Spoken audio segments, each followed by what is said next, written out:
Donc merci, de m'avoir, permis, de faire cette présentation. Là, je vais commencer vraiment aller dans le vif du sujet.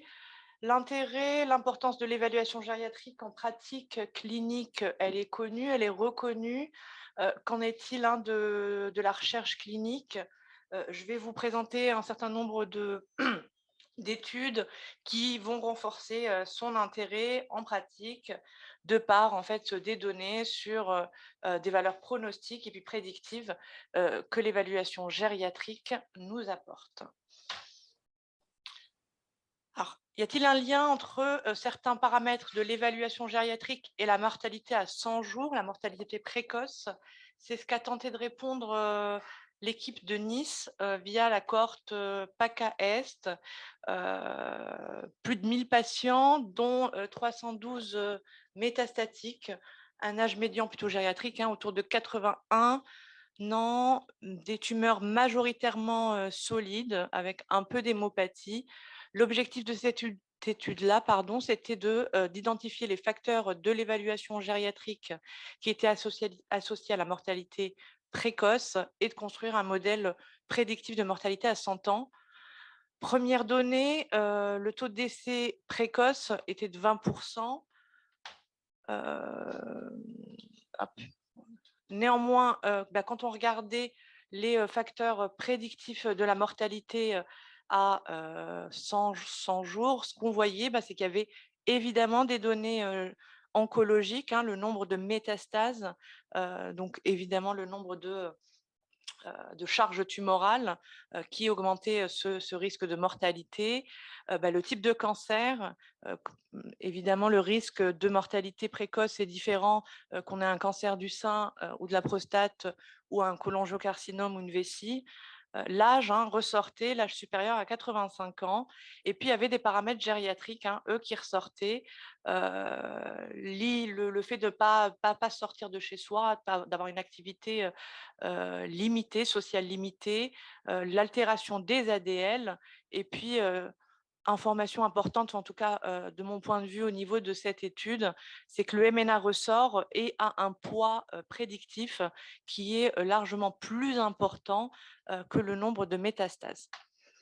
Ça leur a permis, comme je vous le disais, effectivement de, planifier, d'élaborer un score prédictif, dont je ne parlerai pas et qui peut être un outil d'aide, à la prise de décision.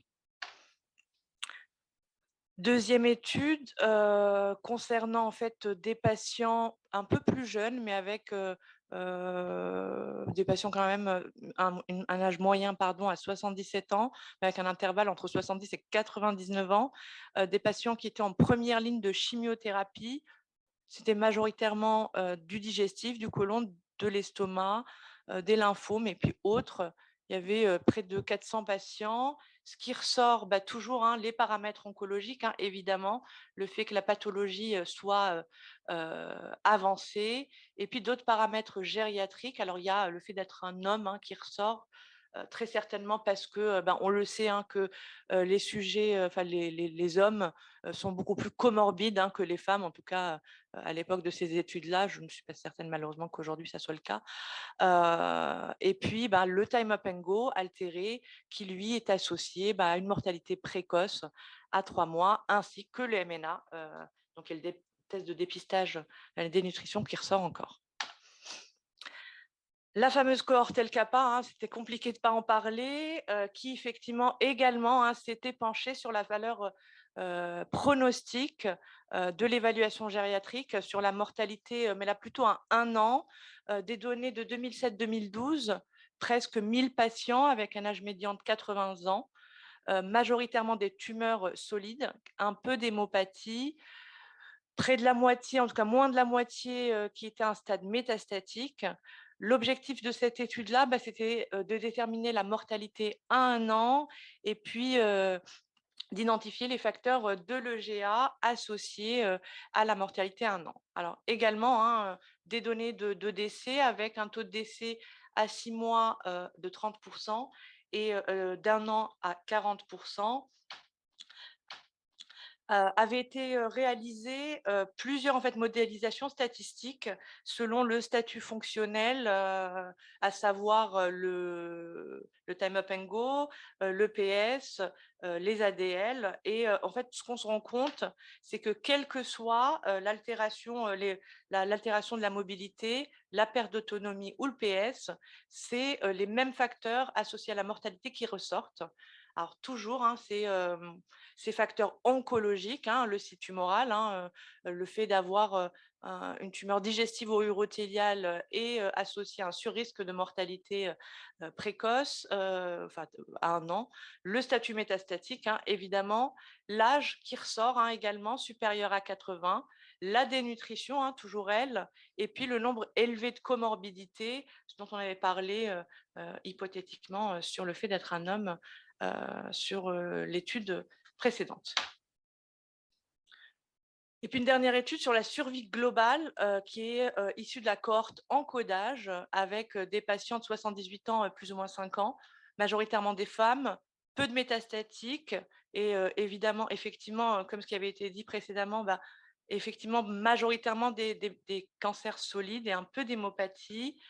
Ce qui ressort, bah, c'est toujours le statut nutritionnel, hein, le MNA, la perte d'autonomie, hein, que ce soit sur les activités de la vie quotidienne ou instrumentale, le time up and go, la cognition, l'état thymique et puis le CIRG, hein, donc les comorbidités qui sont des facteurs prédictifs en tout cas qui sont liés à la diminution de la survie chez ces patients atteints de cancer.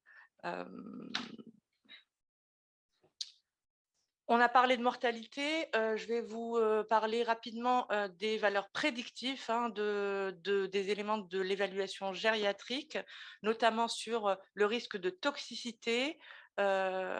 L'étude d'URIA, hein, qui a permis la mise en place du score CARG, 500 patients qui étaient, eux, en ambulatoire, population assez jeune, en tout cas pas celle qu'on prend en charge majoritairement en clinique, mais avec un pourcentage de patients de plus de 75 ans plutôt honorable, autour de 40%, et 15%, enfin plus de 20% au-delà de 80 ans, majoritairement des femmes qui vivaient seules à domicile, toujours des tumeurs solides, du poumon, de la gastro, et plutôt de la gynéco, et des stades avancés dans 61% des cas.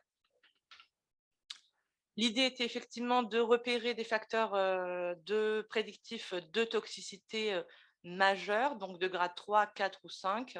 Et le but était effectivement de mettre en place un score de 11 items qui permettait de déterminer le risque de surtoxicité sévère.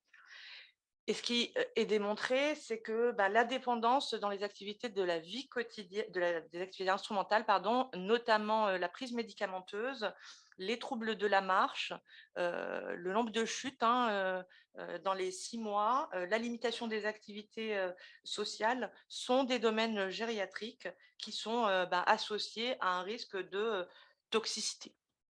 Donc, dans toutes les études que je vous présente, où il y a une évaluation gériatrique au préalable, des facteurs de l'évaluation gériatrique ressortent toujours comme facteurs prédictifs ou pronostiques. L'étude ancillaire de la FFCD chez les sujets âgés, en fait, avec un cancer du côlon, le but était de les traiter en première ligne, soit par 5-FU, soit par FOLFIRI. Et là également, en termes de toxicité de grade 3 ou 4, ce qui ressortait, c'était la chimiothérapie, hein, le fait d'avoir une bichimio, un peu ce qui ressortait sur le CARG, hein, j'ai oublié de vous en parler, sur les données oncologiques, et puis l'altération des IADL. Là, il y a l'altération de l'état cognitif, hein, qui est ressorti. Voilà. Un mot sur les éléments de fragilité gériatrique, enfin de l'évaluation gériatrique et les hospitalisations non programmées. Là, pour le coup, il n'y a pas eu d'évaluation gériatrique. C'est des données issues des registres des assurés sociaux du Texas, hein, avec plus de 30 000 patients qui avaient 65 ans, avec des tumeurs digestifs. Alors, ça allait du colorectal jusqu'à l'œsophage ou l'estomac. Le but était de voir, de repérer les hospitalisations non programmées sur les 2 ans, sachant que les hospitalisations non programmées étaient définies par des hospitalisations via le SAU ou des hospitalisations évidemment non liées à l'acte thérapeutique, hein, comme venir en hôpital de jour pour la chimio, la radiothérapie ou la rééducation. Donnée, voilà, qui n'a pas de lien avec, la présentation d'aujourd'hui, mais qui me paraît quand même importante. 59 des patients avaient au moins une hospitalisation non programmée, ce qui est quand même, assez important. Il y a probablement certaines choses à faire, en tout cas sur la mise en place des plans d'aide, hein, de ces patients-là. Et quand on regardait, bah, les facteurs de risque, hein, d'hospitalisation non programmée, bah, ce qui ressortait, c'était l'âge de plus de 80 ans. Bah, le fait d'avoir un cancer, à risque de complications, hein, que ça soit en termes de chimiothérapie ou de chirurgie ou même, de best supportive care parce que le cancer de l'œsophage étant un cancer très symptomatique. Le fait que, la maladie soit très avancée et puis, le poids des comorbidités qui revient. Comme je vous l'ai dit, il n'y a pas eu, d'évaluation, gériatrique à proprement parler dans cette étude-là. Très rapidement, le lien, entre, l'association entre les complications post-opératoires et l'évaluation gériatrique. Je vous invite à lire, cette, revue, sur, les spécificités, gériatriques, de la chirurgie, carcinologique, hein.